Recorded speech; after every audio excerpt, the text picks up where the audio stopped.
righty, it is now 9:30. This is the regular meeting of the Third Laguna Hills Mutual Board of Directors, a California nonprofit mutual benefit corporation. Today is Tuesday, April 19th, 2022, 9:30 in the morning, and we are in the boardroom. So I'll call the meeting to order. We have a quorum present. I would ask Director Jarrett if she would please lead us in the Pledge of Allegiance. If everybody would please stand. Thank you. I pledge allegiance to the flag of the United States of America and to the republic for which it stands, one nation, under God, indivisible, with liberty and justice for all. Thank you. Okay, we'll acknowledge that the media is most likely present in one form or another, and I'd ask now for approval of the agenda. I'm looking around. I see Donna, Director Rayne Sotzak approves. Director Wayne seconds. Any discussion about the agenda? Director Laws. Yes, President Mutchik, I'd like committee appointments, item 11D on the consent calendar, requesting it be moved to new business so we can discuss it before voting on it. Okey doke, no problem. Thank you. All right, with that adjustment of moving the committee assignments from the consent calendar to new business, it'll become 13C under new business. Okay? Any other suggestions, comments? Hearing none, I will go ahead then and assume that the agenda with that modification is approved by the board. Thank you. All righty, approval of minutes, March 15th, 2022, regular board meeting. Can I get a motion to approve? I make a motion to approve the March 15th. Okay, a second. I see Director Laws second. All right, any discussion or comments or suggestions related to those minutes? Hearing none, I will go ahead then and assume One moment. by Director Bada. I will not vote for it because I was not present. Okay, so you're abstaining from the vote? Yes. Okay. I will then go ahead and assume that with the abstention of Director Bada, that the rest of the board approves of the meeting minutes from March 15th. Hearing no objections, so moved. April 1st, agenda prep meeting. Can I get a motion to approve, please? I see Director Rayne Sotzak and I see Director Cook seconds. Thank you. Any comments or adjustments related to those minutes? Hearing none, I will go ahead then also and assume by consent that the agenda prep meeting minutes for April 1st are approved. All right, so done. Report of the chair. All righty, we are now involved in obtaining quotes for the renewal of some of our insurances, most importantly, our property insurance.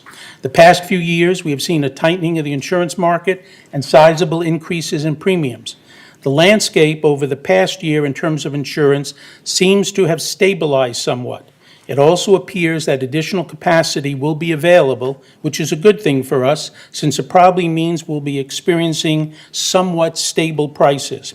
Our renewal date for our property insurance is June 1, so next month I should have more specific information about where we stand in terms of premiums for the renewal. Next item, time to talk a little trash. Robert Carroll, the Director of General Services, has been working closely with the folks at CR&R to address outstanding issues for not only residents in Third, but also the other two associations. One issue that is starting to be addressed is the height of the bins. The new bins being used by CR&R are 6 inches higher than the old ones from Waste Management. This has made it difficult for us height-challenged people to lift the top and get the trash into the bin. Mr. Carroll has addressed this issue, and CNR is slowly replacing the taller bins with lower ones to make it easier for residents to dispose of the trash. If you're having a problem with your bin being too high, please let us know. It has been taking about a week to change out a tall bin for a lower bin. But Robert Carroll's been doing an excellent job in responding to the requests from members in this area. And finally, just a reminder, our next town hall will be April 27th from 3 to 5 in the Sequoia Ballroom of Clubhouse 2. We look forward to seeing you there and addressing your questions. All right. VMS Board Update. Director DiLorenzo, please. The floor is yours. Good morning, Mr. President, Third Board, our VMS staff, and also the residents of Third Mutual who are watching this. Before I begin my presentation, I would like to thank the members of the Third Board for being so dedicated to their work. Unfortunately, some of the other boards have do different things, and VMS spends a lot of time with conduct challenges as it relates to our employees. So it has not been a day since I've been on VMS, so this is 3 years, that I have ever been called on because of Third Mutual. So I thank you all for working hard and not taking up time with things that aren't positive for the community. The other thing is I'm glad you mentioned Robert Carroll, because he had a fabulous presentation that it was given to us, or it was sent out to us with the Friday Blast. And I actually, well, there's so many things that you should go through on it, but I actually did buy, I was going to bring one if they got here yet from Amazon, these little trash bags that they tell you that you could use to put, that are okay, you know, to use in the bins, so that if you're against, as I am, because I'm a clean freak, taking little sloppy containers down and throwing them in, it's a great way. So when I get one, I'll show it all to you, but it hasn't come yet, and I keep running down to see if they're there. So it was a great presentation, and I love the energy that people are putting into it. I met a member of Third who lives in a single family home, and he actually walks his trash, his green waste, over to a 3-story building and puts it in theirs because he doesn't have it. So, I mean, he should be the trash man of the month. And I'll mention his name. That's Bill Walsh, and he does a lot for the board. So I was really, really proud of him. So now I will start with the presentation. Thank you. One of the things we did many years ago is, I believe it was done in United. I don't know. I don't think we did it in Third. But when somebody came out to your house, they would leave a little card or give the resident a little card, and they could fill out what they thought of the experience. I don't know, because again, we didn't have it as part of ours. We were looking for something greater when we were on Third. I don't know if because I used to say, well, gosh, if people filled out the card and it wasn't good, they could throw it away. You know, so in any case, we did start in February of this year a work order satisfaction survey. And this after someone has contacted resident services and we've gone to their home to do work. And this work does not include if we put in a water heater or if we are doing fumigation. They are contacted electronically because we have many people's email addresses, and ask various questions about the service. And I think it's really good because, as with anything, a survey or an action as it relates to the residents is a living document. So it started in February, and we already, with board input, revised it in March. So we can just keep updating this. Of the 5,300 surveys we sent, 1,283 responses were received. Now, that's not really bad because lots of times people respond only if they're not happy. You know, they don't usually respond. But we're going to work on trying to get that number higher. So that is a 24% response rate. I asked Eileen, who worked with Siobhan, to put this together, and I said, well, couldn't we show the little survey as part of the slides? But supposedly it's very plain.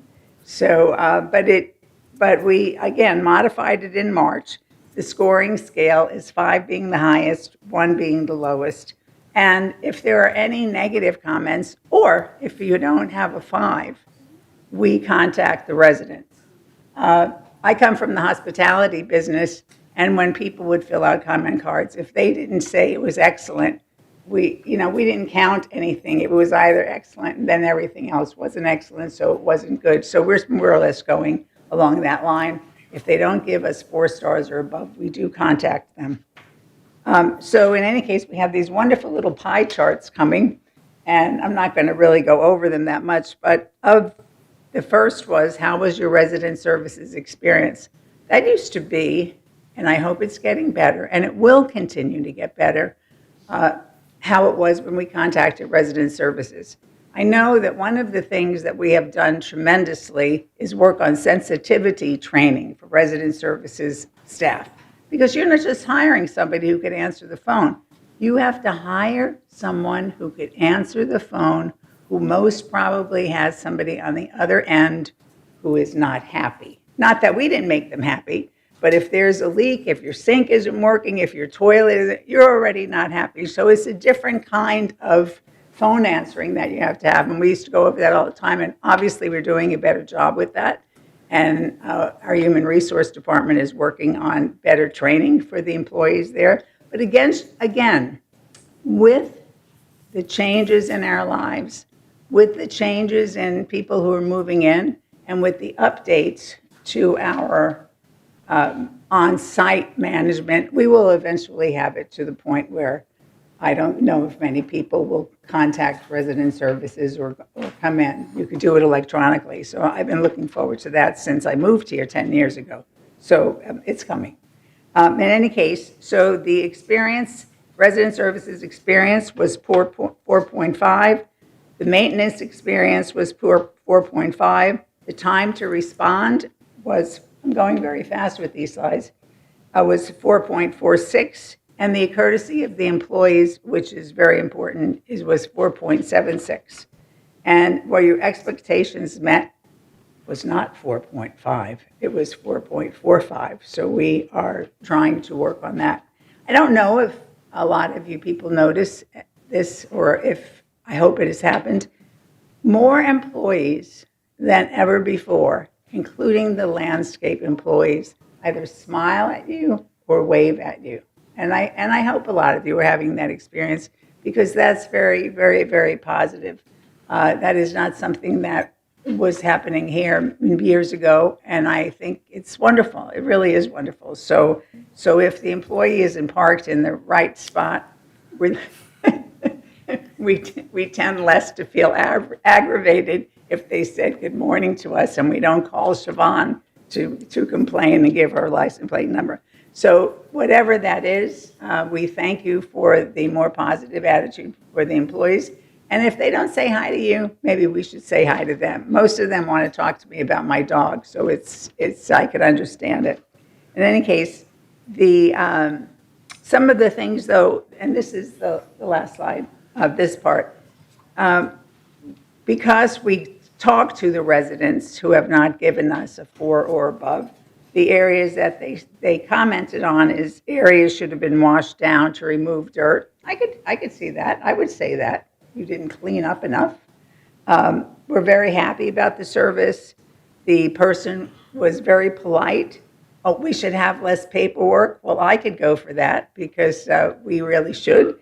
And we're going to work on having a picture. So our goal is to have more responses at the 4.5, close to 5 area. And our goal is also to get more people to respond to this. So I know that we will be working, I know Siobhan will be working with the communication department. You know, maybe we should do the card too. I don't know, but we want to get more responses. So we're very proud of that. Another important thing that VMS did on March 22nd is we have the strategic planning meeting. The overall response from the directors, that is the directors who are on the boards and the directors who had run the departments, was very positive. I myself wish that we could have had it in person. I know a lot of you do, but unfortunately the person who we used, you know, was still plagued by COVID, so hopefully we could have it again, and we will be in person. But a lot of work was put into it. The number of comments that were received on this SWOT analysis, and a SWOT analysis is strengths, weaknesses, opportunities, and threats, and how they might impact the village. And threats are not personal threats, but they could be the economy, they could be the fires, it could be global warming. So people, the list was incredible. And a lot of things were so closely aligned. You'd think that we all sat down I don't drink beer, but sat down and had a glass of wine and did this together because so many of us had the same comments. So we went through all of the comments and we broke up into groups and we reviewed them and we came up with 3-year goals and we have new 6-month goals. As VMS is always trying to keep the community up to date, we have a wonderful article on In the Coming Breeze about this strategic planning by one of our board members who, thank God, loves to write. So you should all have one of them on your board, and that's Norm Kahn. So he wrote the article, and you'll be seeing it in our next analysis. So one of the, I'm going to go to this other page, the SWOT analysis did say that our strengths are the strongest management team ever. And I really believe that with the addition, and I know Siobhan has one more new department head to introduce today, but with promoting people from within, which we have done in quite a number of areas, and much better recruiting, that when we are recruiting a department head, the boards are involved. At least 2 board members from each board, as well as VMS board members, as well as staff, interview potential candidates. So, and the new person that Siobhan will introduce went through this experience, as did Robert Carroll. And we really feel, I mean, I was really impressed with the people who we have on staff now. So I really believe that with the positive energy that we have from the group, we are going to move VMS further along in our goal to improve service, because really that is our product. We don't have cups and saucers that we sell or nuts and bolts. We're service. I ran contract management for 15 years in my former life. And what you do is we're contracted to provide service, and that is our goal. Our biggest thing for the strategic plan is our 3-year goal. And for that, we want to attract, develop, retain high-quality staff. We want to work with the boards to maintain fiscal stability, village longevity. We want to provide excellent customer service. So we're always looking at you and to you, the board members, for your ideas and comments, because that is what makes us get better. Even if the comments might not be positive, we'll take it to a positive slant. And we want to facilitate operational excellence. So there are just 2 other things that I want to go over, and I don't have to go over the 6-month objectives, because how many times could I talk about this? We have started 2 new things. One of them was last year, where we have a client relations meeting, and this is every other month. And all of the boards, this board, are invited to, the president, of course, is always invited, and he or she is asked to bring a number of board members. And this last presentation was astounding. It was, if I say his name wrong, correct me, Bart Medea, right? Is that? Bart Mejia? Mejia, all right, see? You know I would say it wrong. He did a presentation on energy that was so outstanding that for any of the board members who were on the energy committees of the past here or in other places, it was incredible. So I don't know how we're sharing the information with the board members, but it was just absolutely outstanding. So this client relations meeting, we asked the board members, the board presidents, vice presidents, members of the board, to give us topics that they would want to cover. I, of course, always want to cover manor alterations and damage restoration, but I know we're going to give updates on that all the time. And in addition to us doing that, which is a new thing, which is very positive, we have told Siobhan, well, we really like that the department heads all come once a month to give us a presentation on their department, but we want to ask you questions before time so that you could come in with that information. We don't want to drive you crazy after your presentation. So I really believe that was once a dog and pony show, and we've all done those when we go out to sell. We don't need them to sell us on what they do. We want them to tell us what they do. And telling us what they do is things that concern us, because we want to know what concerns us. And when I say us, I talk about the community, because we're here to serve the community. So last month's presentation on security was outstanding. When Kurt did a presentation on landscape, we kept him in there for like 3 hours, but it was all very, very positive. What's our next topic? Human resources and workers' compensation. Okay, so that I asked the boards, if you have any questions on human resources, what's happening, how are we taking better care of the employees, whatever you think about, that you let Siobhan know, because we will give these to the department head ahead of time. So I know I've handed in questions, so I encourage you to do that. At this point, I will remind you that our contact information, you can contact Resident Services, you could contact Info Laguna Woods Village, or you could contact any one of your board members. I remember how many contacts we would get when we were on the boards, but it's a wonderful way to deal with our guests. I thank you all, our residents, why do I say guests? I thank you all very much for this opportunity and have a wonderful rest of the day. Thank you. Thank you, Rosemarie. Very, very informative presentation. Any of the directors have any questions for Rosemarie? Mark Laws? I have a question. I don't know if it's for Rosemarie, but are the VMS board meetings on Granicus that we can review? I couldn't find them last week. They are on Zoom.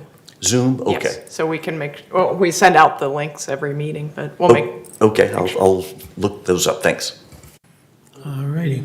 Question. Director Bada? Yes, sir. What time is this strategy planning meeting? And are we invited to go for that? Say that again? What time is the strategy planning meeting on the 22nd? And are we invited to go for that? It was the 22nd. The March 22nd? At Because what this time? is April. It was last month. Oh, shoot. Are you, Okay. I think Kush is still traveling in India. I'm on vacation. Yeah, still, Thank so you. welcome back. So do we But- have any notes on that? Yes, we do. Okay. Siobhan will answer, but yes. Okay. We thanks. sent it to all the board members last week. If you didn't receive it, please let me know, and we'll Yes, send it please, again. yes. I think I'm having some trouble with the email addresses here. So I'll confirm that. Thank you. Okay. All righty. Moving on to our open forum. Oh, I'm sorry, Director Franco. I'd like to comment on a service that I had from VMS that was really, really, really positive. And we had a blockage in our kitchen sink. There are two sinks there.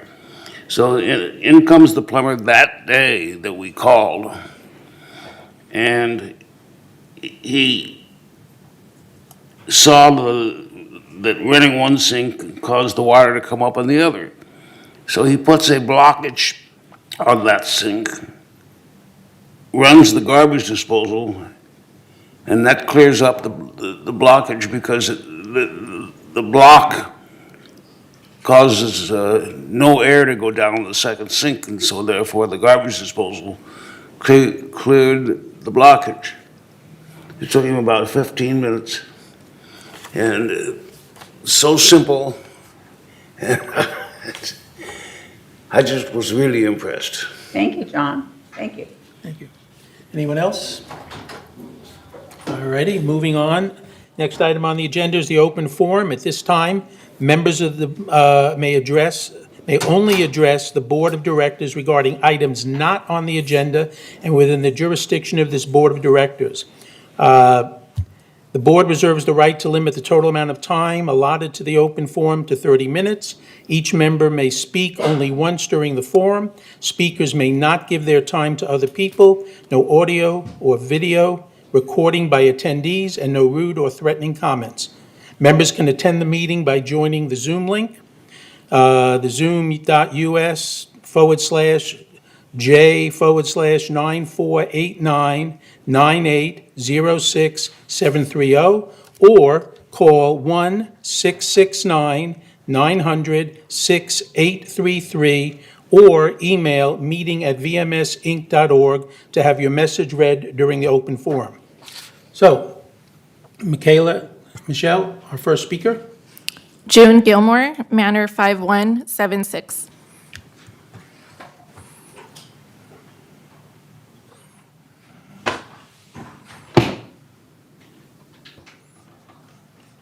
I'd like to ask to everybody here, and then it's, I hope it's video. It's, your house, this is, I got a 3 batch. Your house foundation concrete falling off like this. I have falling like steel falling off. How about your house like this? How about you feeling? And then after little while, that United have same kind of, this kind of situation. They are moving in, just move in, new people, new person is there, $20,000 damage on. Someday, because I'm not negative person, so they want to pay the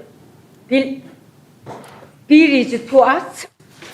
So, this is, I show you, still falling down. I've been 2 years, I tell them. Now, another 2-3 months, I am waiting. Now 1 month. And then landscape is together. Their foundation, look at the foundation is a whole foundation dirty is different than they digging out and then soft dirty is put in my side. So why is a problem? And then I got they called one felon $40,000 behind the HOA. Miss No, Gilmore, I'm you not cannot talking speak. about, I'm You not cannot talking speak about about other my members. neighbor. You cannot No. speak about other. So why you Ms. Gilmore, you cannot speak about other okay. members, please. So why you sex offender is this many? This is under the 55. BMS, you did not work in diligence. How many? I'm not even completely digging out. Is so many, 100 people is you felon and the sex offender living here? And then, like this, under the table money, what? And then I complain, who's these strange people? They send me, bugging me, 3 cars in the, now anymore. Not these people take token picture, young people. Even my lawyer said that. Ms. Gilmore, This is Ms. a Gilmore, 8-year-old Ms. Gilmore, Ms. Gilmore, Okay, thank you. yes, Your thank you. time is up, thank you. Okay, another one. Ms. Gilmore, your time is up, thank you. And Ms. Gilmore, memory Ms. Gilmore, is working Ms. Gilmore, for people. thank you.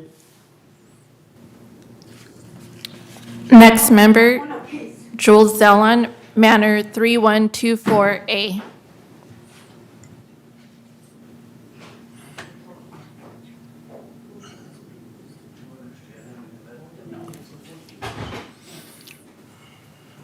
What was the letter for that manor? Excuse me? The address of the manor? Address of what manor? Jules Now, Zellon, 3124 A. A, as in apple? Good morning. I have 2 brief comments. First, there should be some minimal health protocols in place for the candidate forum this coming Friday. One candidate, Karen Shore, is completely unvaccinated. My wife is immune compromised and has had several serious health issues the past year. 2 of my friends from right here in Laguna Woods Village have died of COVID in the past year. The last candidate forum that took place was right in this room and had all of these panels in place. The least the candidates should be entitled to is the same level of protection. Next, this is the last board meeting before the voting begins on the recall. So I'm here to urge everyone looking in to vote. If you vote for the recall, that's great. If you're against the recall, then you should vote against it. But I urge you, the point I want to make is that it's really important for us to vote at all the time. In the past 2 years, we spent a ton of money voting on 2 CC&Rs, and both of them lost. They both lost for the same reason: there were not enough members voting. You see, in order to amend our CC&Rs, we need 3,152 votes in favor of the amendment. We rarely get 3,000 votes in total. And that spells trouble, because we're being ruled from the grave, ruled by a document that was written when faxes were the new technology. Our current CC&Rs were last amended in the 80s, and reading it would give an English teacher an ulcer. It's so badly written that the prominent use of the name of the law firm on the title page could almost be considered a defamation. It's just terrible, but we'll be governed by that ancient document until we wake up and start voting in earnest, regularly, religiously. Because someday something really important is going to come along that requires a CC&R amendment, as opposed to that expensive and unnecessary thing we went through 2 years ago. And if we haven't established the habit of voting, we're all going to be up the creek. Thank you. Thank you. Next. Brian Gilmore, Manor 5176. Thank you. Last month, I mentioned strange cars pulling up in front of our house, taking pictures. Actually, one of those people was contacted by security, and they came to our house. And we got a picture of her, too. Now, I can show these to you. I don't know if you want them showing on camera, though. But they're different people. Outside people have told us, yeah, they agree, they're different people. So I know there's a camera on. I don't know if we want to show them. And out of their privacy, I'm not going to do that. But I don't know what's up. And, you know, my wife is very concerned about this. She's trying to get a book written about judicial corruption. Draft was due end of this month. She's not been able to do that with all the harassment going on. That's one thing. Second thing is, I'm asking board members, you know, just remember who you work for. You work for the people. I'm sure many of you agree with that intellectually, but, you know, you got to carry through that on your actions, and I'm sure you will. And you know, treat all people the same. There was a situation at the last town hall where someone was not given the microphone. Everyone else in the room was given the microphone except for this one person. And that hurt her feelings. So I'll just let that one sit there for a minute. That hurt her feelings. When you treat people differently, they begin to feel like they're ostracized, not included, and it's not really a diverse community.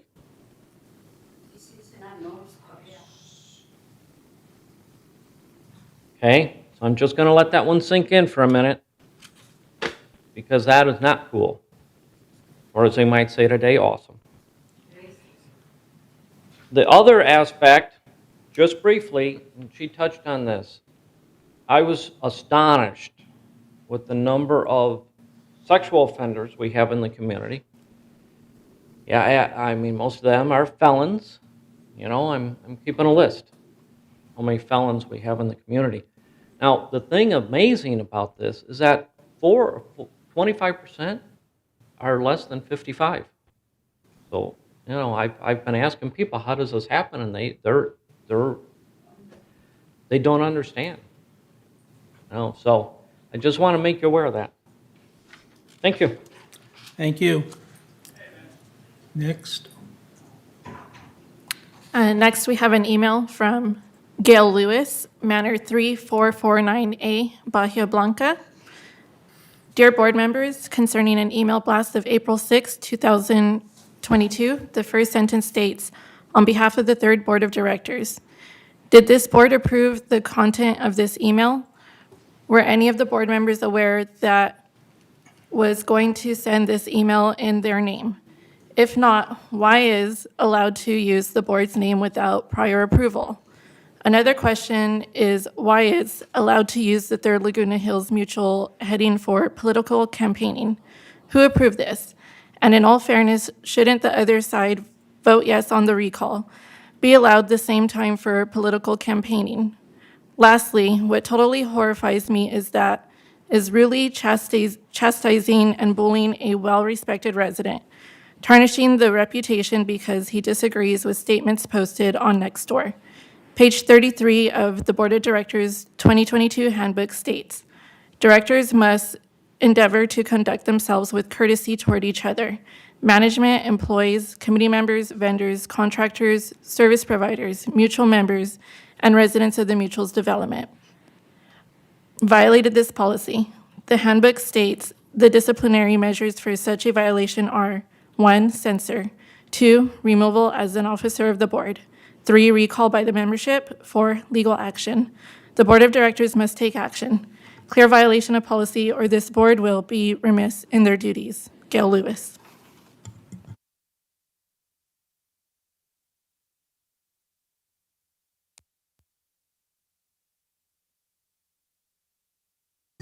Thank you, President Muchnick. Honorable members of the board, I have 3 items this morning. The first thing I would like to do is introduce our new security director.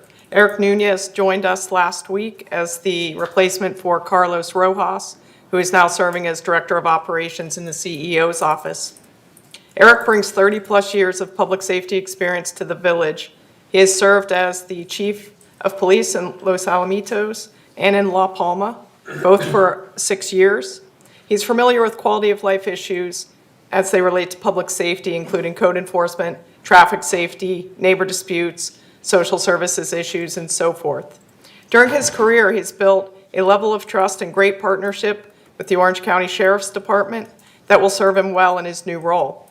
In La Palma, Eric served as the Emergency Services Coordinator and coordinated the Community Engagement Response Team, a cadre of volunteers who helped during disasters. Eric holds a BS in Public Administration from the University of Laverne, an Executive Master of Leadership from USC. He teaches criminal justice at Cal State Long Beach and is the past president of the California Police Chiefs Association and the Orange County Police Chiefs and Sheriffs Association. I'm hoping you will help me welcome Eric to the village, and I'd encourage Eric to come up and please say a few words. Thank you.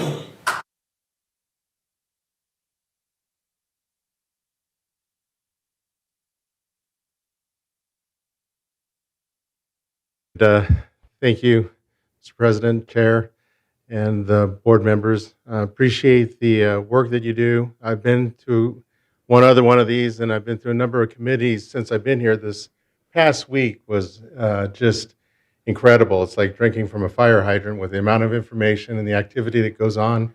And all of that is to serve to the residents that live here. And just wonderful amount of work with all of the directors that I work with and managers that are doing the job that they do. So I feel really privileged and fortunate to be here and be able to contribute in my way with the security. There are a lot of things that we're looking at there, and I'll tell you, we got a fine group working across the street over there, and I just really appreciate this opportunity. And if I was going to say, don't hesitate. And I know that I got an email from our president here just this morning or last night, and it was.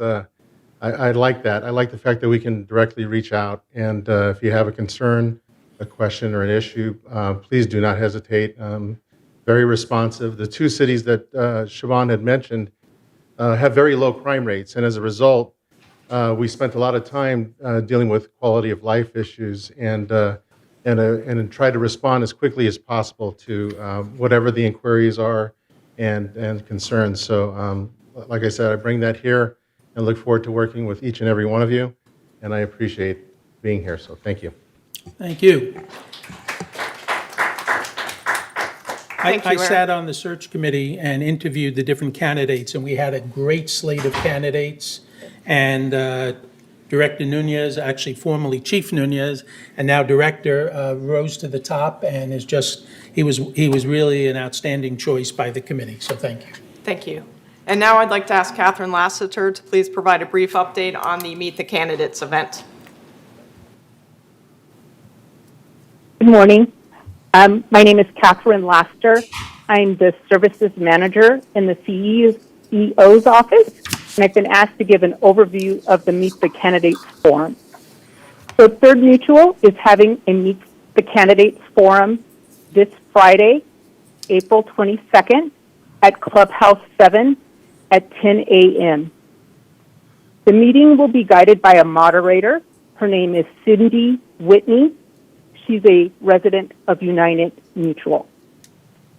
So the moderator will introduce herself and the candidates, and then she will ask the candidates for a 3-minute opening statement. After the opening statements are done, each candidate will receive 7 identical questions to answer.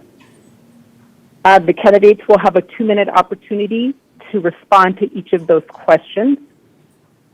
If time permits, question cards from residents in the audience will be read by the moderator. Those question cards will be sorted and grouped together and presented as one, if there's multiple questions on the same thing, as one question, and it would be presented to each of the candidates, and they will have 2 minutes to answer those questions. The forum will conclude with a 2-minute closing statement by each candidate, and those closing statements will start about 11:50 a.m.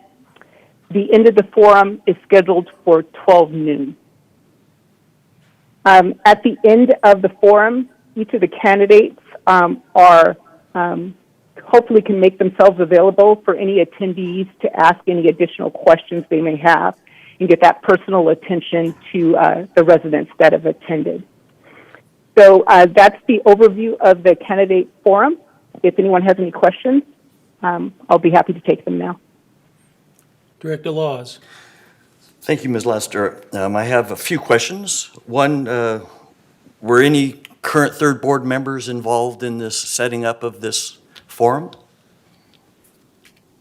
No, staff and the Inspector of Elections set up everything.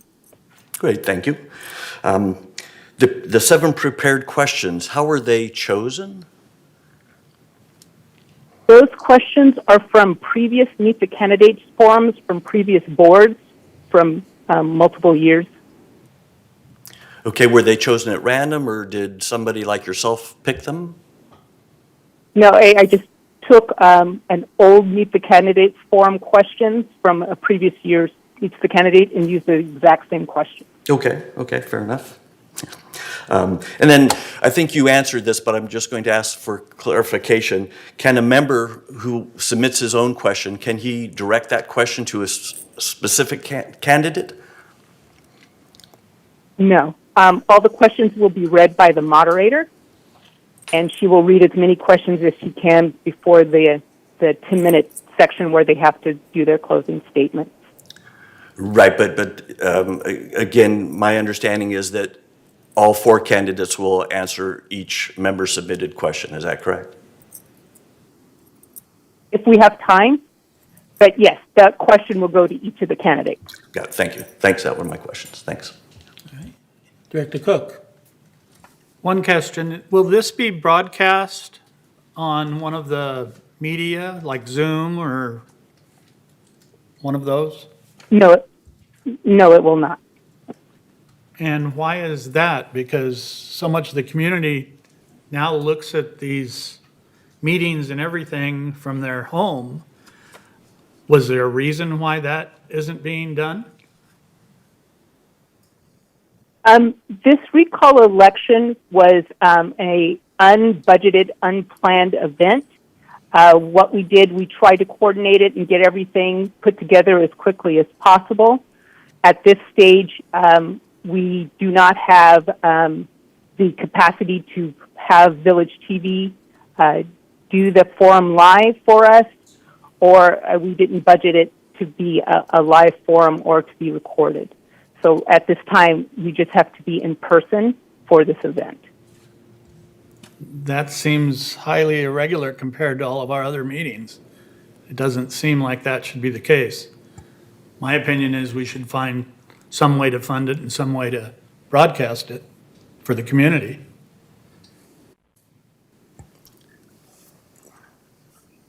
It was previously mentioned that VMS meetings were on Zoom. Zoom seems to be something fairly simple, at least for me and one other person, to set up. Maybe that is an option. So I'm just throwing that out there. We can take. I can check into that. Okay.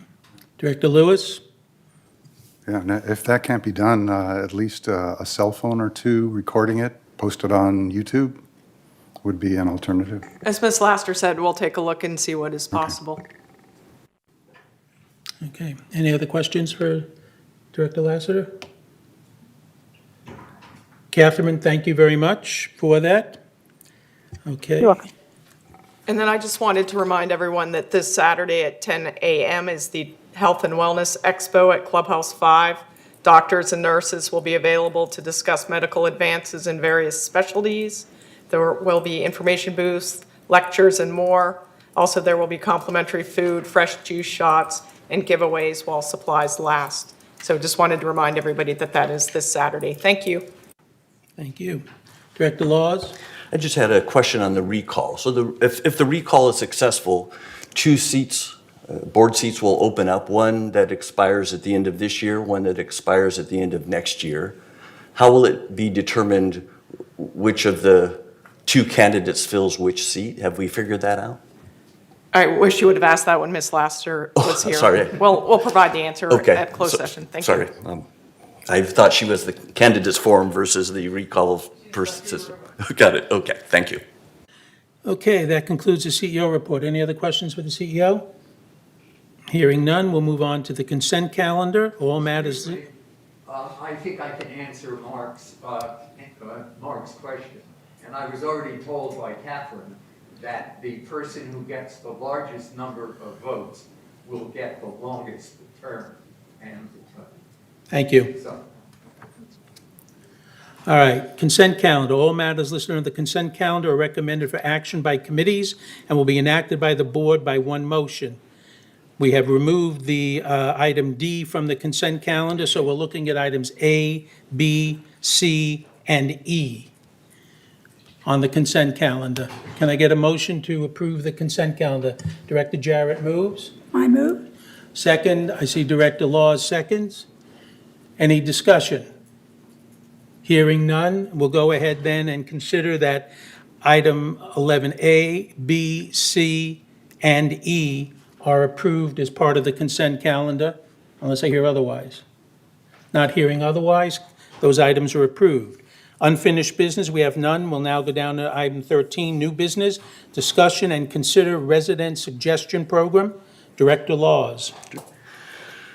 So when I joined the board back in October, one of the future agenda items on my first board meeting was resident suggestion program, and it was as a future agenda item every board meeting thereafter. And recently I asked, when can we move it up and talk about it in one of these meetings? And during the agenda preparation meeting, it seemed like none of the board members really had an idea of what it was, and maybe even suggested, let's just removing it all from the agenda altogether. And I thought, well, I'll bring it up.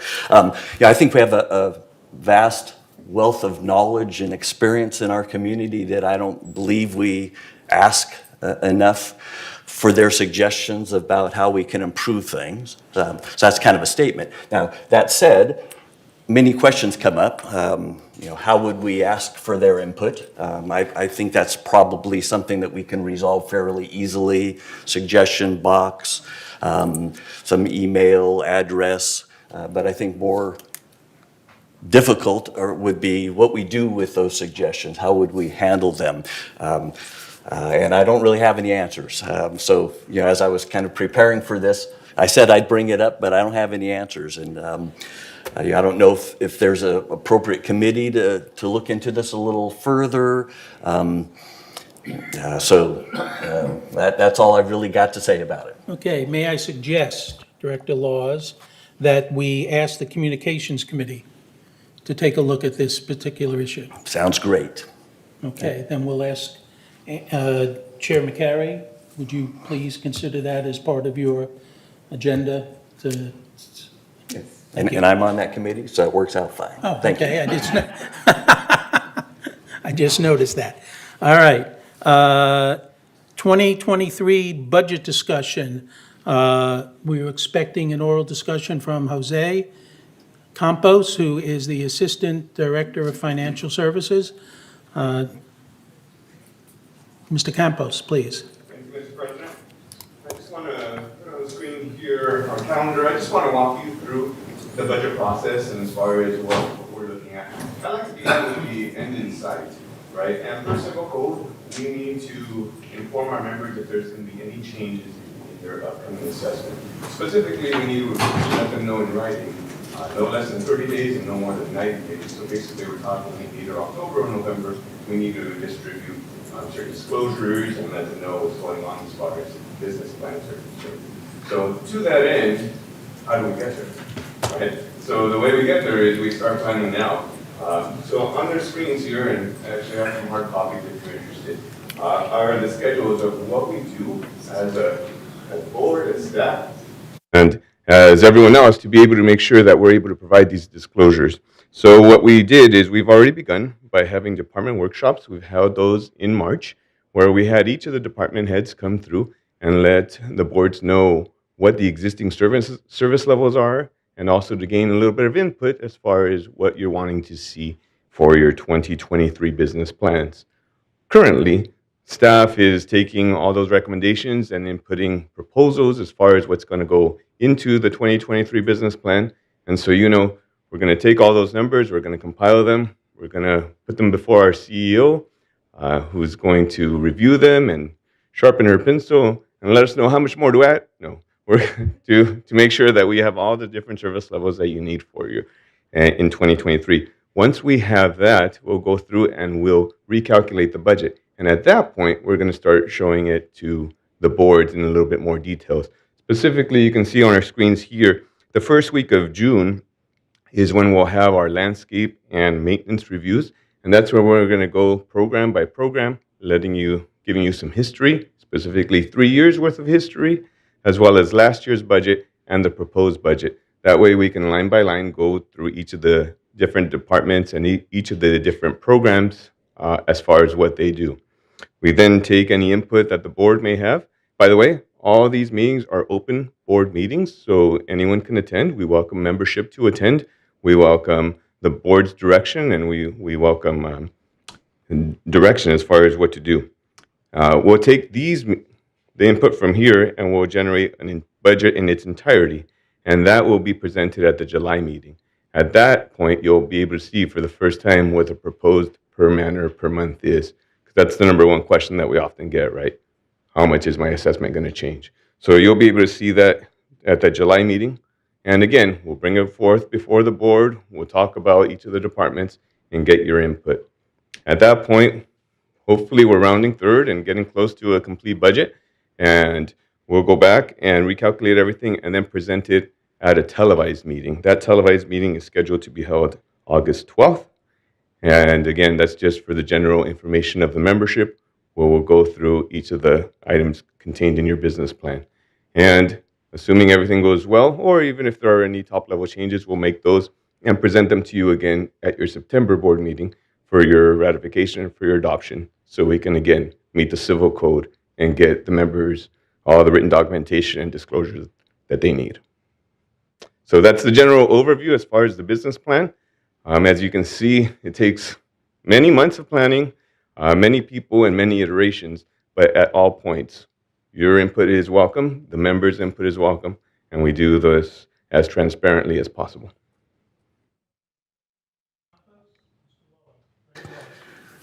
Thank you.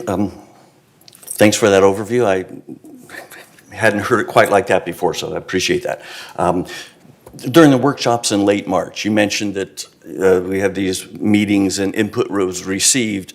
I was at the ones for third, and I don't remember much input being received back to staff. For instance, there was a slide, I think on both the landscape and M&C decks, talked about future considerations for next year. And then there were some things like pressure valves, but I didn't recall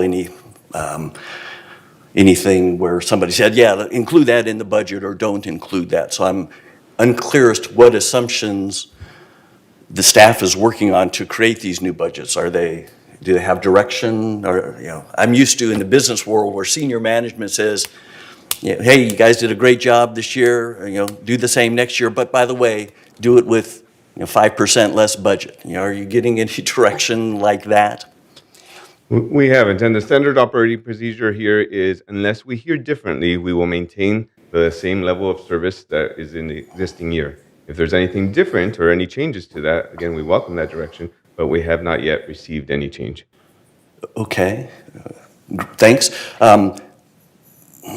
So specifically in the landscaping area, it's unclear to me what the level of service is. I mean, I know there's mow, I know there's blow, I know there's shrub work period, but I don't know how often they mow. I don't know if they mowed, if they added a day to the cycle, so rather than mowing every 5 days as they tend to do in the summer, at least in my unit, if they mowed every 6 days, would that really matter? Is that what you call a level of service, is 5 days versus 6? I'm struggling with what we're going to see on June that we're going to be able to respond to in an effective way. Thank you. Yes, you will be presented not only numbers on a spreadsheet to let you know what's included in all of your different programs, but you'll also be given a little write-up as far as what that actually means. Number of times, what they're going to cover. For example, in the landscape, how many cycles is a big deal for them, but they'll be able to, that's their department, right? So they have more detail on it. They'll come through and actually explain each of those things, both verbally and in writing. You'll be able to have that write-up, and it'll be available to all. Okay. I actually watched the landscape meeting for June for last year for the 2022 budget. And again, it mentioned, hey, our goal is 4 cycles, but I don't know when those cycles are. I'm worried that the questions I'm going to ask at the June meeting, I would like to ask in advance so that they're there for the June meeting. Is there a way that I can do that? That's more my concern, because it was very high level. Hey, here's how much it's going to cost for irrigation. We have 17 staff, and they do such and such a thing. Do we need 17 staff? I don't know. I'd be interested in what makes you think you need 17. Can you live with 16? Why not 18? What is the detail behind that, so that we as a board can say, yeah, that really makes sense. We need to do that. We're going to have trash is more expensive this year than we were expecting. We've deferred a couple $1 million worth of maintenance and construction things. So how can we save so that we're not really increasing our fees for next year is really where I'm coming from. So that's what I'm struggling with. These meetings, I was expecting an all-day meeting at the end of June, and it's like, it looks like it's an hour and a half or 2 hours or something according to the team up schedule. So yeah, I was going to get into everything during that meeting. So sorry, I'll stop talking now. Okay, Director Lewis. With regards to all the spreadsheets you're going to be handing out for the different departments, when are they going to be available? Is it the morning of, the week before, the month before? It'll be a week before. Week before, okay. Okay. Any other questions? Director CEO? We're always open to guidance on what you would like to see during those meetings. So if you would submit those just via email to Jose and myself, we'll make sure we do our best to anticipate those questions in our presentations. Okay. Would you like me to somehow get? I would ask whatever questions you submit them also to the whole board, so the whole board is aware of what's being asked. Would you, whole board, like to see them before I submit them to Jose, and or is it at the same time acceptable to you? No, I think you have the right to submit whatever you want, Okay. and just as long as you share that information Okay. with the board. Most definitely. So the board is aware. Whether they agree or disagree with you will come out in the wash when the discussion takes place. Okay. Thank you, Siobhan and Jose. Director Appreciate Schultz. that. Our objection our objective is to provide a most meaningful meeting to you as possible. So if there are specific questions that you have, please let us know. That way we can use the time most efficiently.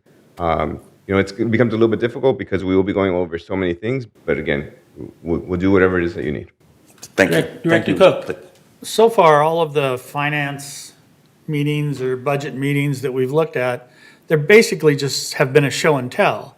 And you've kind of just changed the heading from third to GRF to whatever. So they're about the same information all the time. And one of my questions is that we share all of these employees. And so is there a breakdown of how much of that employee is GRF, how much of it is third, how much of it, is something else? Because every time I would ask something, they'd say, oh, no, that's third, that's not GRF, but it's the same employee. Example is the rodent guy.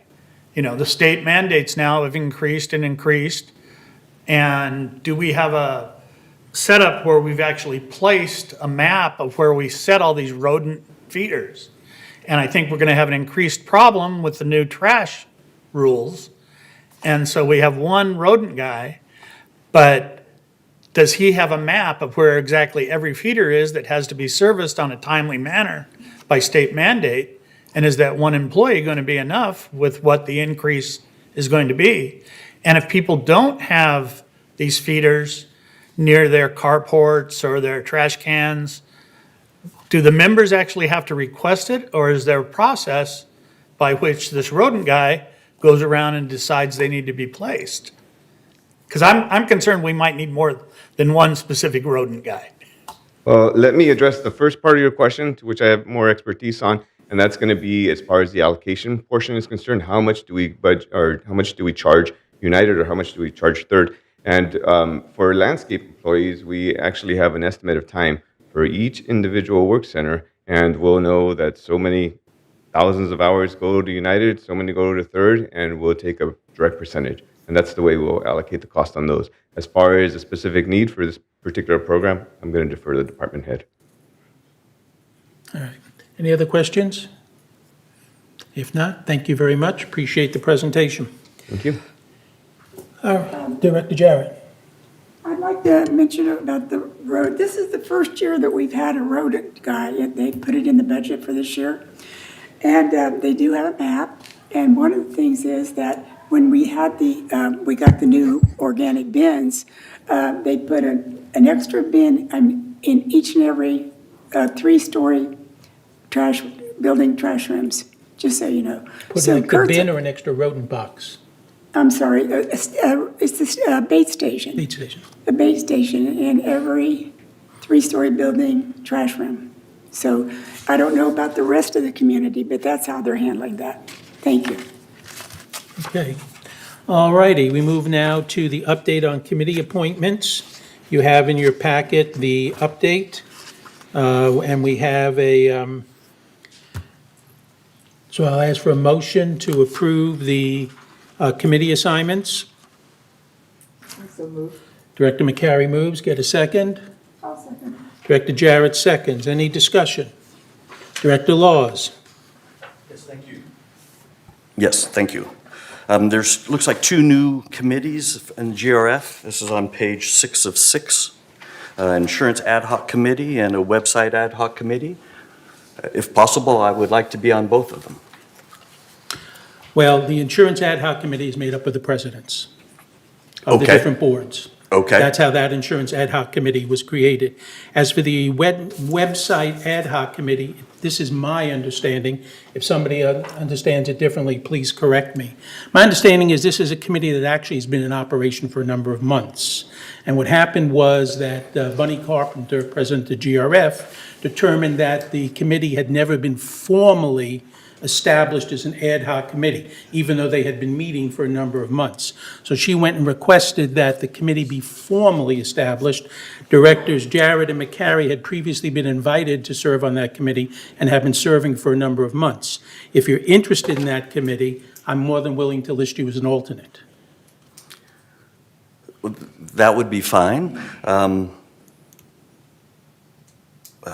I mean, you're the one that makes the decision, so, I mean, if that's the best that Well, can be this- done, you- that's, I mean, this is my understanding of what happened, and they've been on the committee for quite a number of months, and they were requested to be on the committee by the head of the committee. is there a limit of only two third board members on this Yes. committee? Okay, Yes, because it is we only get to appoint 2 people. okay, all right.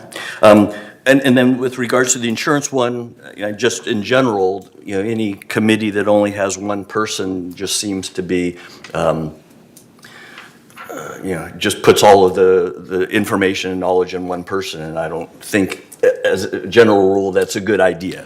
So Then you that's need to just kind of speak, you need to speak to Bunny Carpenter, because she's the one who created the Insurance Ad Hoc Okay. Committee. Okay. And created it of the presidents. Okay, That was not my doing. I will send her a note. So you want to be added as an alternate on the website? Sure, Ad Hoc please, Committee? please, yes. I'll be happy to do that. Thank you.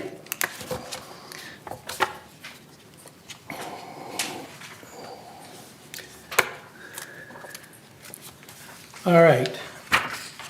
With that addition of Mark Laws as an alternate to the website Ad Hoc Committee, we have a motion on the floor to approve that with that addition. Any objections to that addition?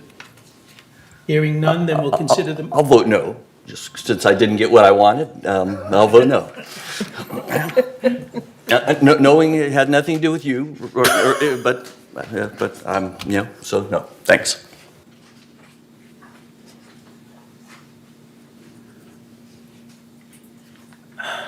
Okay.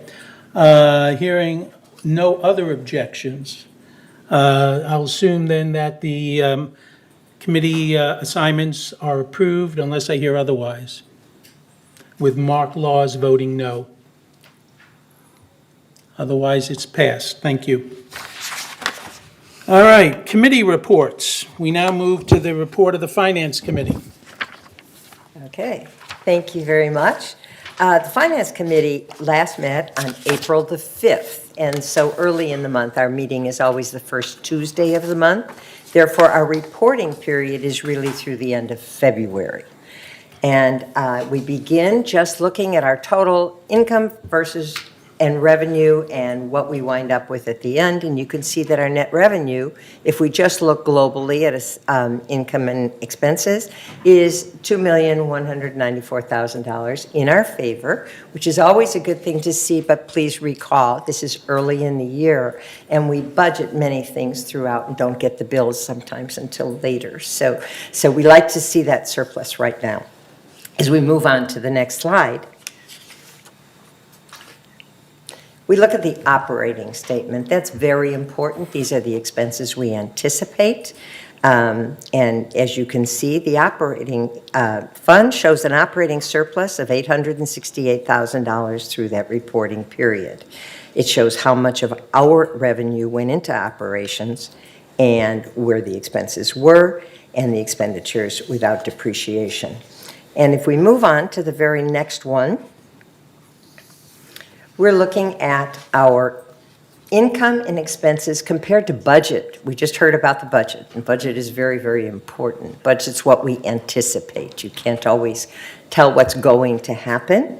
And in terms of our budget, you see that our assessment revenue was exactly as anticipated and equal to that budget of $6,902,000. Non-assessment revenue was slightly lower by $83,000 than we anticipated in the budget, for a total revenue of $7,166,000 against that budget, as we've already mentioned, $83,000 less. However, our expenses were definitely less than anticipated, and therefore we did wind up with a net revenue of $2,194,000, and the variance was in our favor of $1,235,000. This is what we like to see, but again, keep in mind, this is early in the year. Some bills have not necessarily arrived yet. As we move on, let's look at our financial report. This is one of my favorite slides because it really shows, if you see the bars that go off to the right, Those are the things that were favorable, that we wound up seeing much more positive than we anticipated. On the bottom, those two yellow bars going off to the left are those that were somewhat unfavorable, although as you can see, very slightly. Outside services was favorable by $520,000. This would be exciting, except of course part of it is because we didn't get bills yet for some of those services, and we budget by the month throughout the year and have not yet received some of those bills. Insurance was favorable, primarily due to the insurance coming in a little lower than we had feared. I'm not going to say than expected. I'd rather say than we feared. And so that came in a little bit better, and at least as of the end of February, we were $278,000 in our favor. As we move on, employee compensation and related expenses to that, $271,000 better than anticipated. However, again, we have some open positions remaining. So we like to see that we have that extra money that we hadn't anticipated in the budget having, but we'd also like to have those positions filled, and everybody is working very hard on that. Utilities is very exciting, because the reason that we are $84,000 in our favor is because of water.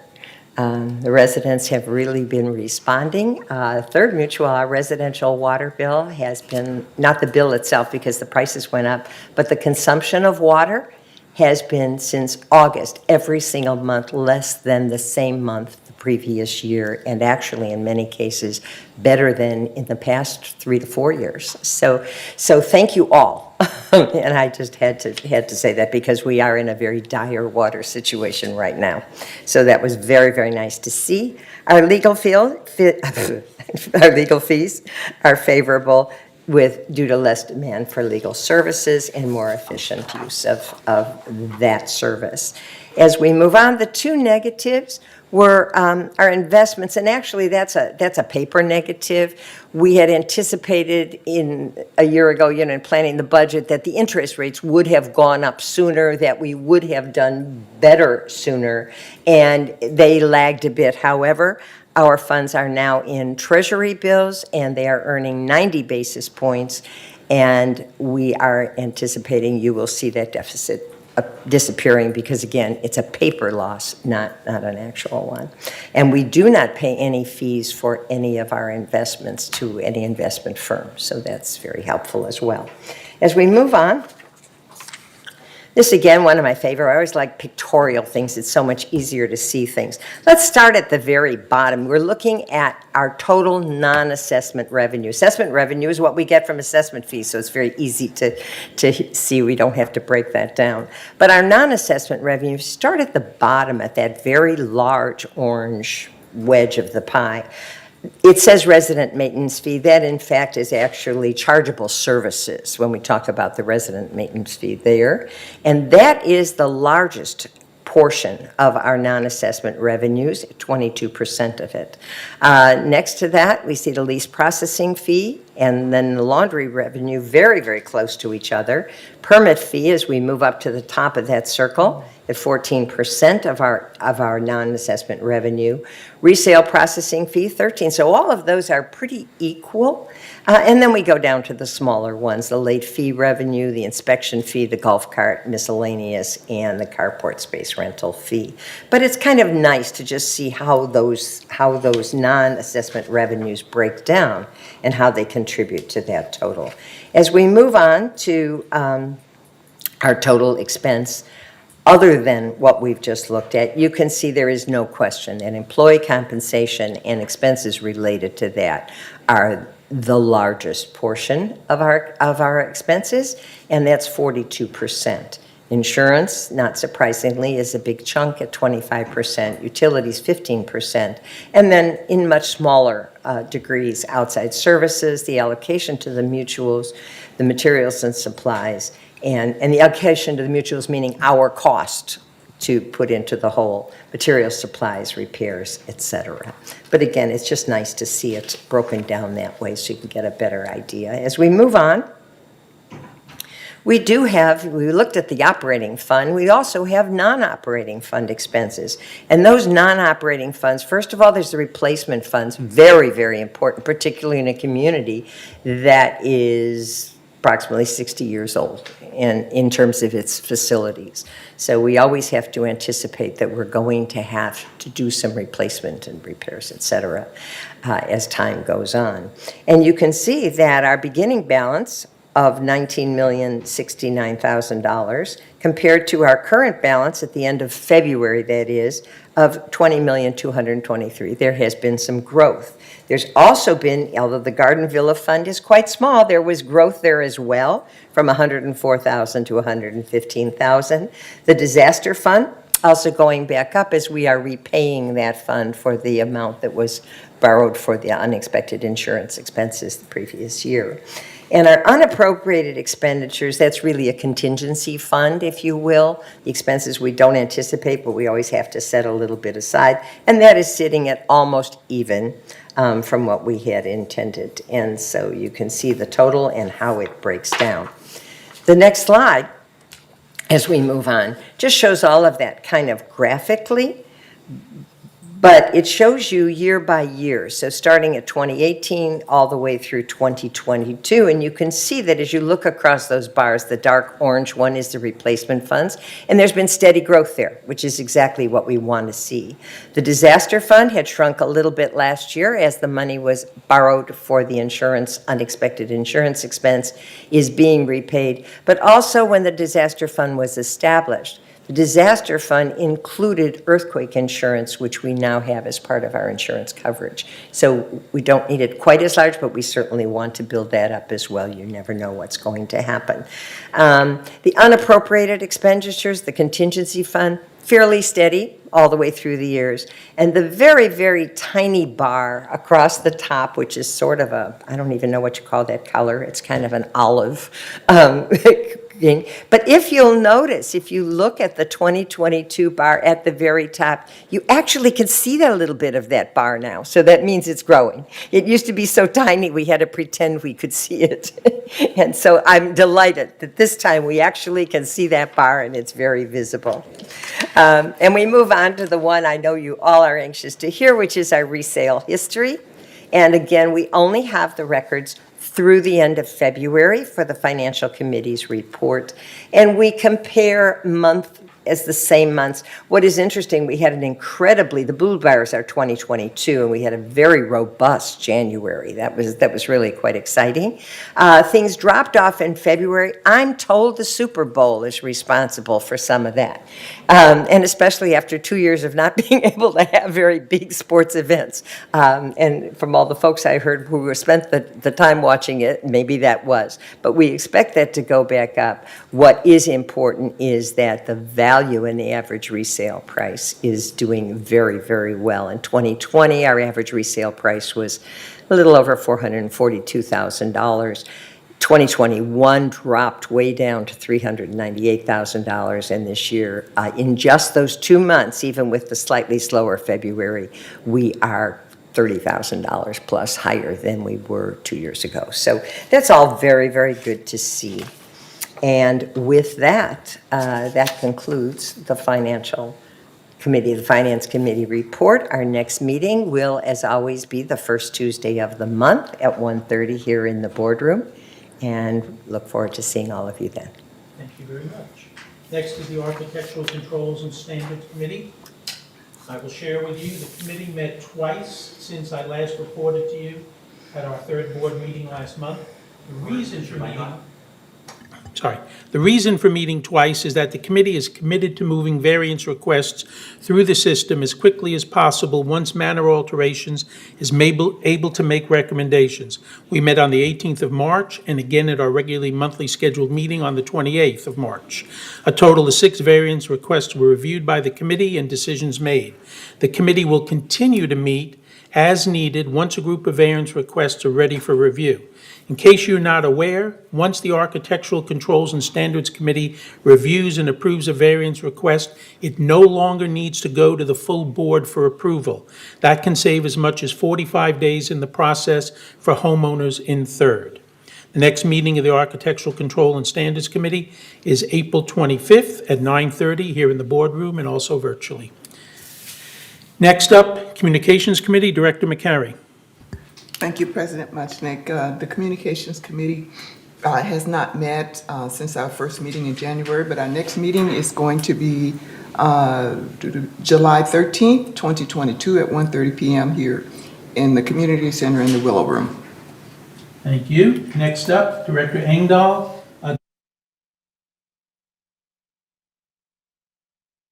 Yes, Ralph sincerely apologizes. His wife has some minor surgery and he had to take her in today. Gate 11 groundwater seepage mitigation was one of the major items we discussed, and there will be a contract discussion and a vote at the closed meeting this afternoon. There was a discussion of the upgrading the electrical system at cul-de-sac 317. It's a pilot study. Termite inspections was discussed, and there was also a pressure regulation at the supply mains and a cost estimate for sensor control and augment lighting at 3-story buildings, and that's the next meeting will be May 2nd. All right, thank you very much. Director Bada, Parking and Golf Cart Subcommittee. Thank you, President Muchnick. Our parking and golf cart meeting was on March 23rd, 2022. Many items were discussed. The most notable ones were an RFP for the golf cart parking, RFP for electrical engineering services for cul-de-sac 317 was discussed. It was approved, and it's being now sent to Finance and MNC and finally come to the board for approval. Additional golf cart parking at 4013 Calle Sonora Oste, cul-de-sac 406. And then we also discussed additional golf cart car parking at 3299 Via Carrizo, cul-de-sac 326. Our next meeting is on May 25th at 1:30 p.m. Our future meetings will be every other month on the 4th Wednesday of the month. Thank you very much. Sure. Next up, Gardenville Rec Room Subcommittee, Director Jarrett. Yeah, we last met on March the 10th, and I gave that report last month. But I want to mention that we already started working on that budget. We have a small budget. It's around $73,000. But after talking to the officer in maintenance, inflation really hurts when you buy equipment and that's all it is. That budget is nothing to do with staff or anything. It's all items that have to be bought, and inflation hurts. So we're going to be talking about that in the next meeting, May the 12th. We're going to firm up what we want to have in the budget for next year. The meeting will be May 12th. Next meeting will be May the 12th at 10 a.m. in the boardroom. Thank you.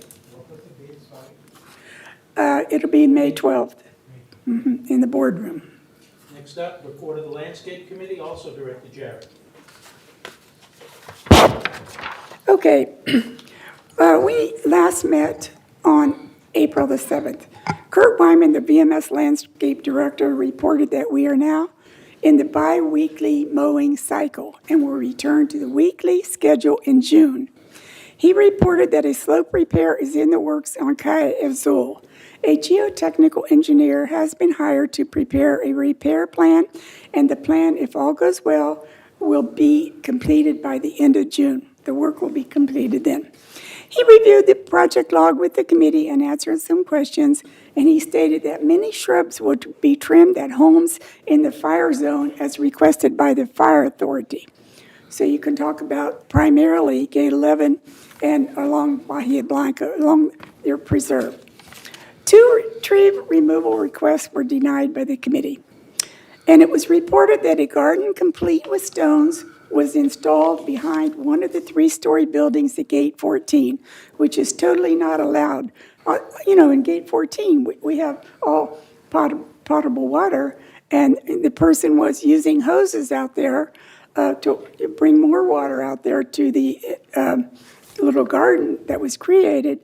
And when we talked to this person that was really in charge of creating that garden, she said there were other gardens in Gate 14 behind the 3-story buildings, and we were discriminating.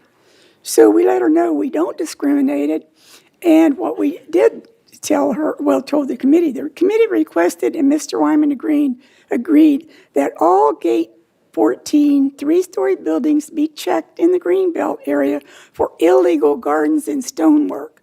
And that's going to be 17 buildings in the Greenbelt will be checked, because I do know there's other activity going on back there behind some of those buildings. It seems that when new residents move in, they either don't read the requirements or choose to ignore them, that the common area around these buildings are not to be taken over by just any resident to create their own personal gardens, whether for flowers or fruits and vegetables, which was really not allowed anyway. We need to acknowledge that common area is just that, common area available for use by all the residents, but not to create gardens and put any flowers out there you want to. Director Wyman stated that the crews are not to take directions from residents. This happens quite often. Foreman will soon be dressed in green striped shirts with a yellow vest. The resident may ask the foreman questions, not the workers. And besides, many of the workers don't even speak the language. The next meeting will be held on Thursday, May the 5th at 9:30 a.m. And we're going to have a little treat, because our head tree arborist will be there to make a presentation on trees. I have already seen this PowerPoint presentation, and it is not only interesting, but it's quite educational. You'll see how how and why he makes decisions on requests coming from the residents and much, much more. Again, that's May the 5th at 9:30 a.m. Thank you. Next up is report of the Water Conservation Committee, Director Rayne Sotzak. Yeah, you already heard the good news that residential water use has been down. The Water Conservation Committee last met in February. At the end of February, we only meet typically quarterly, but February was a delayed January meeting. Since that time, the El Toro Water District Board of Directors met and has declared at the end of March a level 2 water conservation concern. So at our next meeting, we hope many of you will tune in as we relate some of the changes that will be in place. Most important being a 10 to 20% reduction in water use. We've already responded somewhat on the residential side, and it's very exciting. And we have that new irrigation system coming in depending upon when it gets installed and how much at one time, that will help reduce water there. But it's quite a serious issue. So I urge everybody, please listen in to that water conservation meeting. It is going to be on April 28th, and there is a correction. It shows that it is in the Sycamore Room. It is not. It will be entirely virtual. The Sycamore Room was the only room available, and we have people coming to the meeting, which we're delighted to have. And that's just not a good location for it. We want as many people to be able to see it as possible. And so it will be a virtual meeting on April 28th at 2 p.m. And thank you. And the last committee report from the Third Mutual, before we get on to the GRF committee highlights, is the Residence Rules and Policy Committee. This committee last met March 2nd, so a full report was provided at our March 3rd board meeting. The next meeting of the Resident Rules and Policy Committee is scheduled for this coming Monday, April 25th at 9:30 here in the boardroom. We'll now move to GRF committee highlights, and we'll go to Director McCary for the Community Activities Committee, please. Thank you, President Muchnick. The Community Activities Committee met on April 14th here in the boardroom. some of the highlights of that committee. For Brian Gruner, he reported on operations, and he stated that staffing and recruitment constraints continue to challenge the Recreation Department opportunities to expand operations. That he continues to make progress as we have hired several full-time team members, still in need of a full-time PAC coordinator and 23 part-time recreation leaders. He also reported that certain clubs, such as the PC Club and the MAC Club, will submit items for the fiscal year budget year. The Garden Center Volunteer Program was instituted, and they have been conducting training and scheduling volunteers to be in the Garden Center. And also they are finalizing camera installations at both garden centers. Clubhouse 2, in terms of that, has been apparently a loud sewer smell. It has been identified and will soon undergo repairs. The fitness center is coordinating village games, which has about 375 participants so far. And in terms of Clubhouse 6, the volunteer program and the reopening of Clubhouse 6 started last week, Monday, coordinating with clubs to schedule and utilize the space. Let's see. In terms of the PAC Center, renovation continues in the billiard room, the kitchen, and the rehearsal room. There was also some discussion with some operating rules in terms of the Tennis Center and the Garden Center. There was much discussion and feedback from members of each one of these organizations. So the committee decided to send these operating rules back to committee so that input can be received from these clubs. They wanted more input into the operating rules. So the operating rules were sent back, and once there's been input from the clubs, then the operating rules will come back to committee for approval. The next Community Activities Committee will be May 12th at 1 p.m. here in the boardroom. Thank you very much, Director McCary. Next up, Director Bada, Equestrian Center Ad Hoc Committee, please. Thank you. So the phase 2 of the Help the Herd Village Community Fund fundraising is being proposed. And the focus this time will be on installation of shade structure for the remaining turnouts, replacement of small pen, and raise funds for additional veterinary care for the GRF herd. Equestrian Center events for 2022 was discussed. The main thing, some of the ones that were considered was the Easter egg hunt, which was last weekend. The Village Renaissance Fair will be hosted on May 21st. The Equestrian Center will host a horse show in June, and a hoedown will be hosted in the fall. The details to follow, so please look out for them. A working actuation and dressage clinic is planned for May 7th and 8th, hosting a trainer from Portugal. This is going to be an interesting item for some of our enthusiasts, so please attend. A current statewide horse quarantine is about to be lifted, which allows outside agencies to rent the arena. The Equestrian Center may host 4 clinics this summer. The date of the next meeting will be May 25th, 2022 at 1 p.m. Thank you. Thank you very much.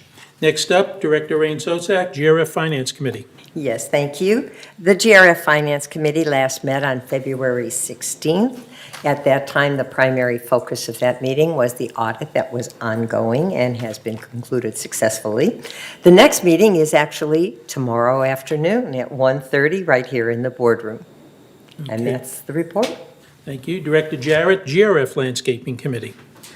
We last met in March 9th, and I gave, anyway, the next meeting will be June 8th at 1:30 PM in the boardroom and as a virtual meeting.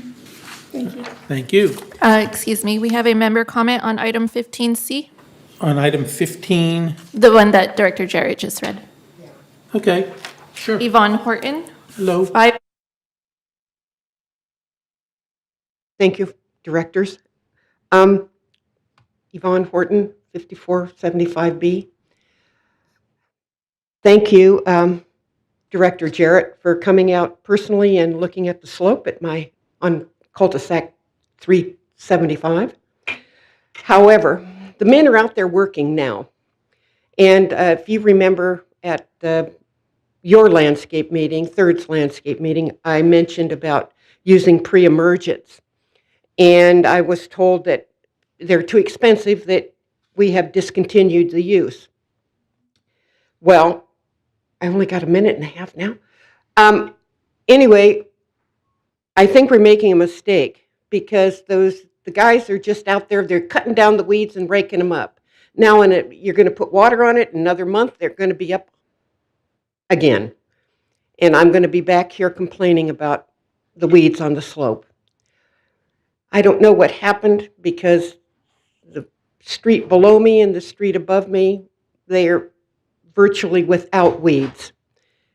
But my street, it's overwhelming how many weeds are up there. They've been working on it for 2 days just to cut the weeds back. So I'm recommending that at least on my street that we start using a pre-emergent to kill those weed seeds. Thank you for your attention. Thank you. Thank you. Okay. All right, GRF Maintenance and Construction Committee, I guess Director Franco, you're going to stand in for Director Engdahl again? The last meeting was held on April 13th. The major discussion was a discussion of the benches. It seems, of the bus benches, it seems that walkers the existing bus benches partially take up the sidewalks. And that's a problem with the walkers. So we're going to put in 38 new green benches. We'll replace the older ones. They will go in the same manner that the existing green benches are. The existing green benches have armrests. The proposal to come up with a new bench without an armrest was unacceptable because the armrests are important. A lot of the walkers rest at the green benches. So and we cannot block the sidewalks, so they will be put on a slab behind the sidewalks. And the benches that we will be replacing will be those the old dogs white benches, and they are deteriorating. The plan for a revised call center was presented, and we're going to remodel that. Hay storage was an issue for the equestrian center, and to protect the weather right now, it's just a shelter, it's just a metal shelter with no sides, and they have to find some way to protect that hay.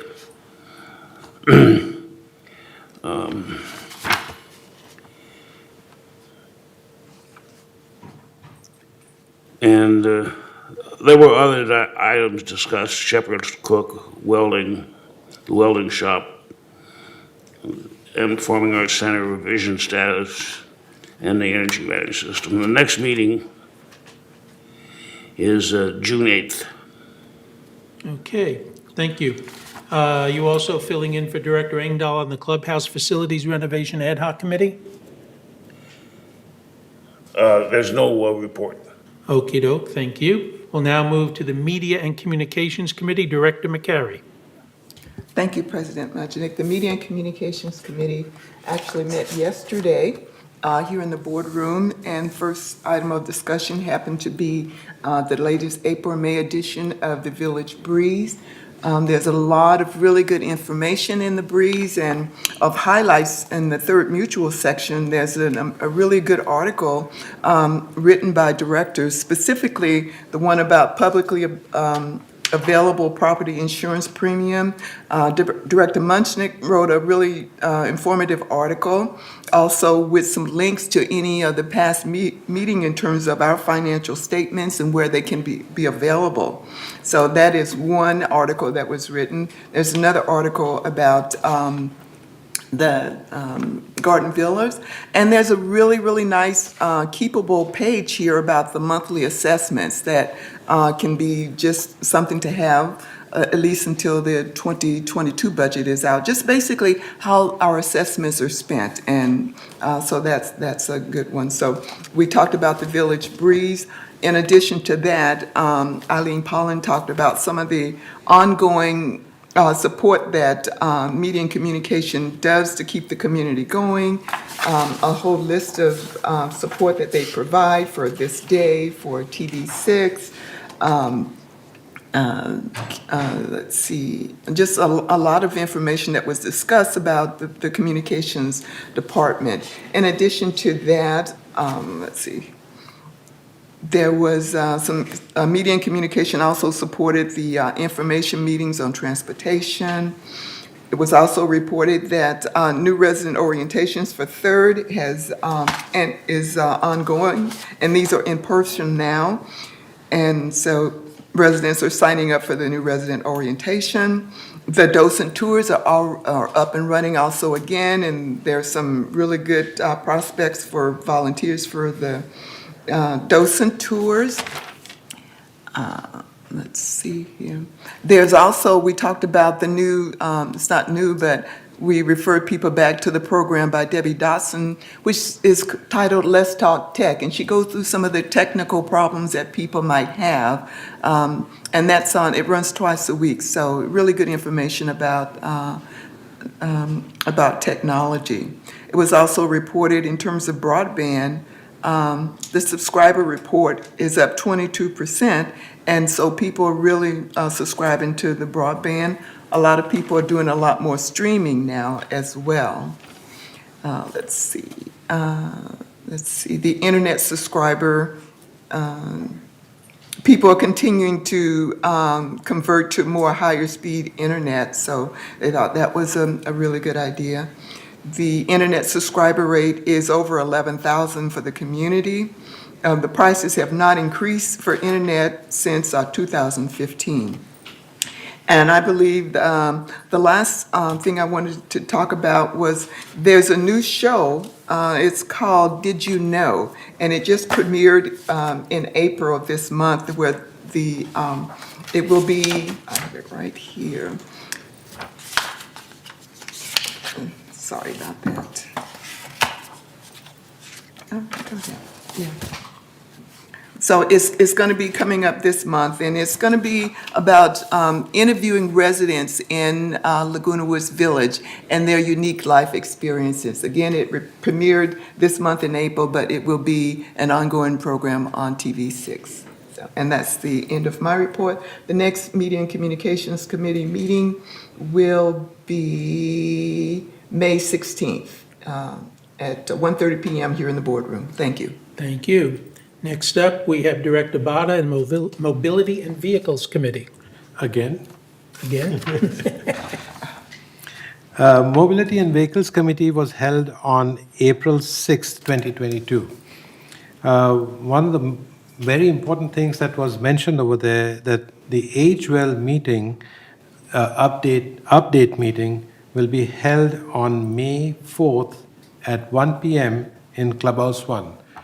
Strongly recommend that all the people who use our bus service should try to attend and listen to all the updates that they're giving us. Besides that, there was nothing new discussed in this meeting except that our new director, Robert Carroll, gave us details on the routes and ridership data and trends. Overall, the numbers are creeping up post-pandemic, looking better. Everything's looking better. There are more riders. Slowly but surely, things are coming back to normal. Also, another item discussed was the old vehicles are being sent to the auction house instead of the junkyard, which gives us some return on our investment. New vehicles are approved under the capital program that have been ordered and are taking time to arrive due to the overall shortage of vehicles. Our next meeting is on June 1st, 2022 at 1:30 p.m. in the boardroom. Thank you very much. Next up, Director Rayne on Security and Community Access Committee. Thank you, President. The Security and Community Access Committee last met on February 28th, and the next meeting will be on April 25th. However, in the interim, there are two new developments. The parking permit issue for Gate 14 is now in the hands of GRF, and GRF has agreed and voted unanimously to implement that program. So for people wanting to park on the street, Calle Sonora, by Gate 14, they will now require a parking permit. The parking permit will be $97.50 per year, and the revenue that they expect to generate from that will be $6,500 annually. So it is now on the 26-day notification requirement. So that's a positive development. Also, Rojas has informed me that there's a research project to change our stop signs, 30 of them at least. And that project will put lights on the stop signs so that the stop signs will be more obvious to people when they're coming there. He hopes that that will then help in people not running the stop signs. That's all I have to report. Thank you. I just want to make one clarification in terms of your report. The area that is for parking that they're going to have parking permits is outside the gate. Yes. Not from inside Gate 14. From the gate down to El Toro. Exactly. Okay, I just wanted to make sure that our residents weren't concerned that they now might have to have a parking permit inside Gate 14. Do you think we could get away with that? Okay, thank you. Next up is Director Rayne Sotzak and Disaster Preparedness Task Force. Yes, and the Disaster Preparedness Task Force met March 29th. One of the primary emphasis that we had during that meeting was encouraging people to volunteer. We do have, thank you, I was just about to ask for that to come up. And this was a handout that was given to everybody at the meeting, and we are hoping to have more people volunteering as good neighbor captains should we have an emergency or any other reason to communicate with their neighbors. It's time to build that program back up again. And you can see on the list here, there are many, many things that are available as opportunities. And I think it's important that you all know the Disaster Preparedness Office is right here on the first floor of the community center. And now that things are a little more open, stop by. And we would love to have more people volunteering to be good neighbor captains. We need them, and there will be training as well for them. The next meeting will be May 31st at 9:30. Thank you very much. Next up is Director Franco and report on Laguna Woods Village traffic hearings. The last meeting was March 16th, and there were 3 violations, 2 of which were stop sign violations, and both the violators were found guilty. There was a valid driver's license failed to be produced, and they're guilty and no fine. The next meeting is tomorrow. There are 4 violators, a 2 parking violations, a stop sign violation, and a valid driver's license not produced. And that's the Thank you. end of my report. Thank you. GRF Strategic Planning Committee last met on March 7th. The next meeting is May 2nd at 9:30 in the boardroom and also as a virtual meeting. Next up, Director Laws, Information Technology Advisory Committee. Yes, the Information Technology Advisory Committee, otherwise known as ITAC, tends to meet every Friday, although they haven't met since April 1st. And as you may recall, in February, all the boards voted to approve a new ERP system, and the GRF and Avantico, which is the consulting firm that is going to be doing that, are still working out all of the details. So the contract has yet to be signed, and it's gone 3 rounds so far, so hopefully it'll be signed soon so work can get started. And we'll see when the next meeting is. We may not meet this Friday if the contract has not yet been signed. Thanks. Thank you. And last but not least, the Website Ad Hoc Committee, Director McCary. Thank you, President Muchnick. The website Ad Hoc Committee had one meeting on March 9th, and we talked about the mission statement and purpose, just some general discussion, because the committee had not been formally approved by GRF. So we sent the mission statement and some information to the GRF committee, and they have formally approved the committee. So the next meeting is to be announced. Thank you. We now move to future agenda items. Folks, Director Laws.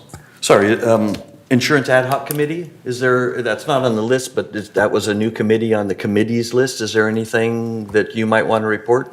The Insurance Ad Hoc Committee, the only thing I'll say to you is that the Insurance Ad Hoc Committee met once, and what they're looking at is trying to think outside the box. I'm not sure exactly what that means in terms of insurance issues. It's really kind of nebulous at this moment in time. There's not a lot to report. Great, thanks. All right, future agenda items. All right, director's comments. We'll start on my far left with Director Lewis. No comment today. Thank you. Director Laws. One question. In the beginning of the year, there was some discussion about having some meeting with all the boards to talk about the new laws for 2022 that might impact HOAs. Did I miss that meeting, or has it not been held yet? Or was there such a meeting planned? CEO Foster? I wasn't aware that there was a meeting planned. I know each of the attorneys generally covers that information at their own closed sessions. There was a discussion at one point, Director Laws is correct, there was a discussion at one point about having it as a single joint board meeting so that we would have one attorney present rather than have 3 separate presentations. So Director Laws is correct. That was part of the discussion. So it probably would make sense to find out if that's still something. Absolutely. viable. Perhaps that predated my. It did. Yeah, It did thank you. predate yours. I'll check on it. Thank you. Right. Okay. That was all. Director Cook. No. Director Franco. No comment, thank you. Director Wayne. No further comments, thank you. Director McCary. Thank you. I did have one comment, and it's too bad that Jules left. I just wanted to thank him for putting in a plug for voter apathy and for people not voting. So thank you, Jules, for that reminder that people really do need to vote, especially if we take on whatever is going on in the community. When we reach out, we've had such a low voter turnout. So I just wanted to thank Jules for plugging in for people to vote. Thank you. Director Jarrett. No comment, thank you. Director Rayne Sotzak. No comment other than to second Director McCary's comment on thanking Jules for reminding people how important it is to vote wherever your choice is. Director Bada. No real comment, thank you. Okay. CEO Foster. Nothing, thank you. Mrs. Stratas, Corporate Secretary. No, thank you. Ms. Michaela. No comment. All right, thank you very much. At this point, it is about approximately 11:25, and we will recess and reconvene for an executive session. Thank you. What time are we meeting for closed session?